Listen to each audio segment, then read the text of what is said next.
Moving on, the election campaign for the second phase of Lok Sabha elections have drawn to a close. The loudspeakers have fallen silent across 88 constituencies across 13 states and union territories, which will head to polls this Friday. Today, we turn the spotlight on Maharashtra, Rajasthan and Bihar. 13 seats in Maharashtra will go to polls along with 8 seats in Maharashtra and 5 seats in Bihar. To take this forward, we are now joined by senior journalist Sanjeev Sudhir and Sudhir Suryawanshi and political analyst Mrityunjay Sharma. Let me go across to Sudhir Suryawanshi. Sudhir Suryawanshi, we've seen a lot of changes in Maharashtra politics over the last 5 years. How is the battle poised across the constituencies going to polls in Maharashtra in phase 2? See, Maharashtra, has not made bow to anyone. It's always, roller coaster and twist and turn kind of politics. Everybody has seen in particular in the last 5 years, So this is very interesting. Second important thing in the second phase, in the first phase of the Lok Sabha, there was in polling particularly in Nagpur, Ramtek, Chandrapur, Gadchiroli and Bhandara Gondia region. That is eastern part of the Nagpur. Now the polling will be happen mostly in the western part of the Nagpur. So in this western part like Wardha, Amravati, all these region, all these constituencies. So this is a part of the, Vidarbha. In Vidarbha, the major issues for the people, the farmer like cotton, Vidarbha is one of the regions where the cotton is grown in a large number apart from the soybean and the orange. So farmer issue is one of the major issue because I traveled that region and visited many places and met many farmers. So farmer is going to be one of the major issues. Second issue, what I, talking with the people, the apprehension about the replacement of the, constitution written by the Dr. B.R. Ambedkar, particularly in a downtrodden community, particularly in Dalit community, they are very, afraid that if the BJP gets 400, that 400 number, has the directly linked to the replacement of the constitution. So they are, they are very concerned and worried. And that thing, I think that is a concern for the BJP as well, because last time many Dalit people or downtrodden people, because of Labharti things and because of BJP and Modi, they voted to the BJP. But this time, I think they are consolidating against the, government and the BJP. That should be the concern and a gray area for the BJP.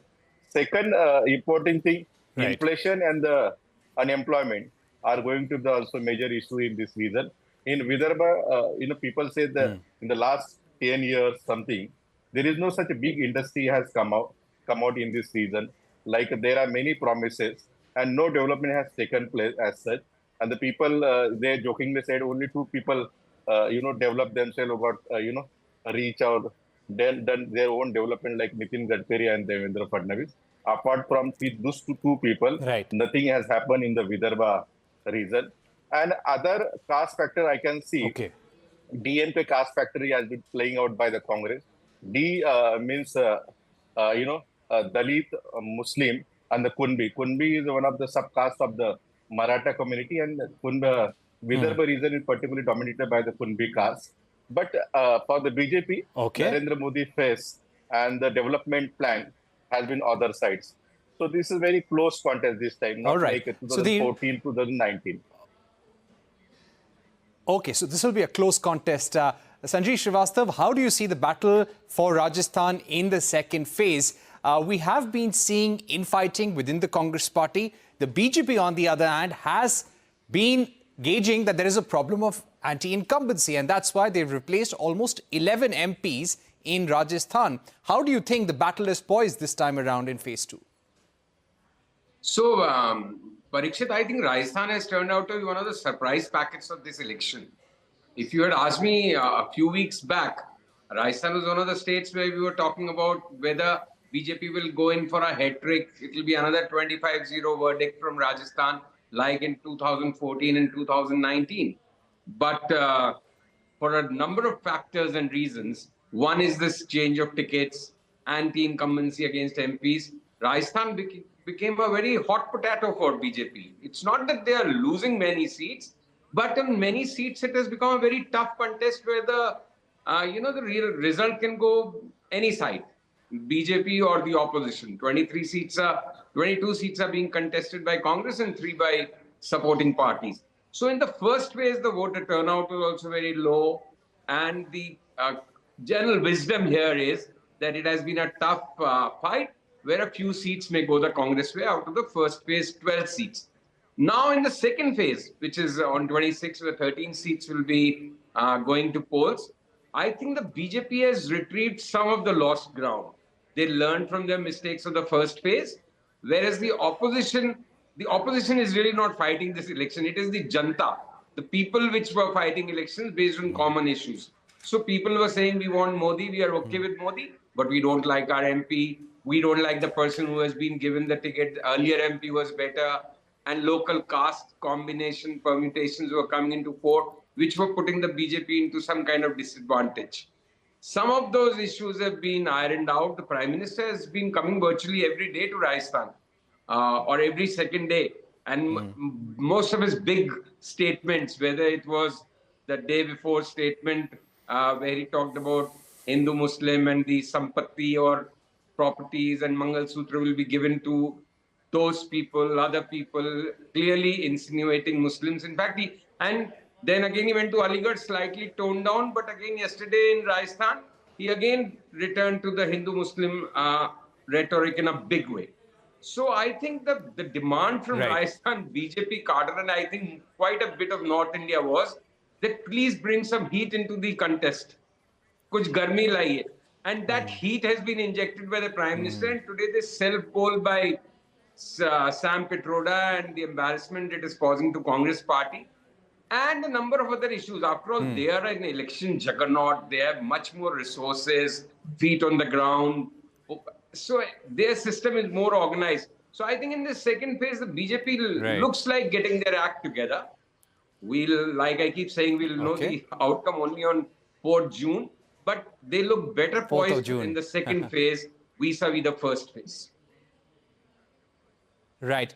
Do you also see that in Bihar, Mrityunjay Sharma, that BJP has made certain course corrections, and this entire campaign against the opposition, against the Congress party for Muslim appeasement, and also hitting out at the Congress for remarks on inheritance tax, is this going to have an impact in Bihar?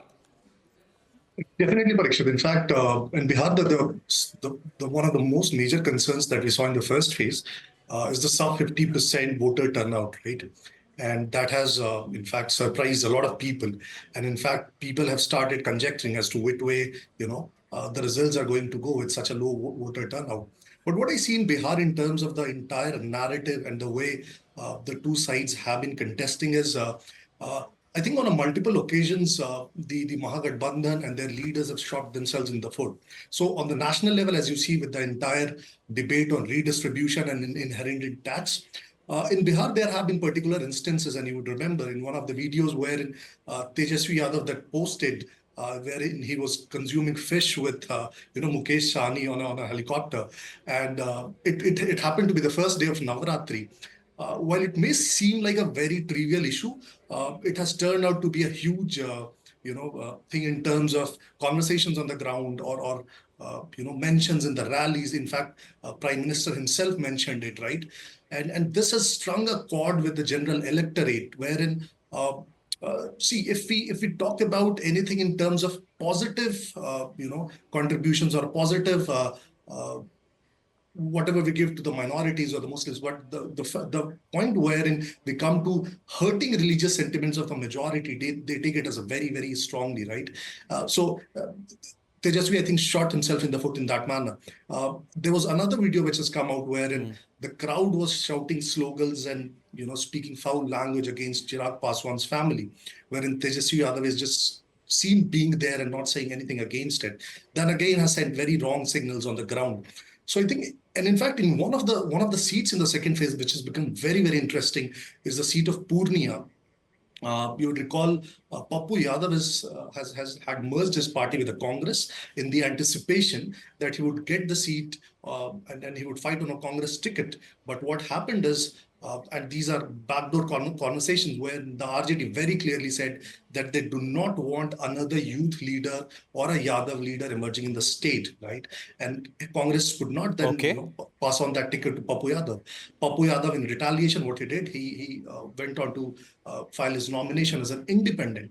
And what has happened on that seat has repercussions across that state, I would say, and at least in the Seemanchal and East Bihar belt, wherein Tejasvi Yadav just day before yesterday, in one of his rallies, he had to very clearly say that if you're not going to vote for Bima Bharti, who's the India Alliance candidate, you rather vote for the NDA, but do not vote for Papu Yadav. So he's gone to that extent. And this is, again, not augured well for him. In fact, people have been taking it as his insecurity in terms of how he has been trying to put another Yadav leader down in his own state, who had been a very, very strong part of his own RJD alliance. Yeah. Right, Mrityunjay. Let me also get in a word again on Maharashtra and Rajasthan. Sudhir, Suryawanshi, the fact that Ashok Chavan, a former Congress chief minister, a veteran Congress leader, left the party and joined the BJP, how is it supposed to help the BJP in this election, in this phase? So, if you see the Ashok Chavan, his background, his father was also, chief minister of Maharashtra, very close to the Gandhi family, both his father and, Ashok Chavan. And they have very good, significant and good influence over the particularly in Marathwada region. But, over the period of time, the influence of the Ashok Chavan has got reduced. And now he is limited to the Nanded Lok Sabha. And that too, in the Nanded Lok Sabha, he is facing the wrath from the people, particularly Maratha community. Jarange Patil, if you remember, few months ago, there was a big protest and agitation by the Maratha community. And that was led by the Manoj Jarange Patil.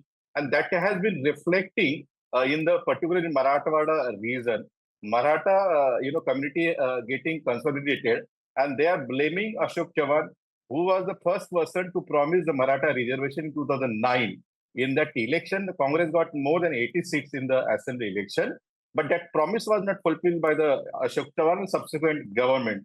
Even Ashok Chavan was a cabinet subcommittee chairman, to resolve the Maratha reservation issue. But there also he failed to resolve the issue. So the particularly people, of Maratha community saying that Ashok Chavan has failed to deliver the promise.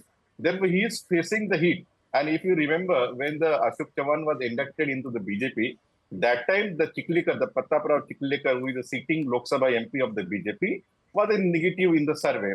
And the Ashok Chavan induction, it was perceived that it will be the positive seat.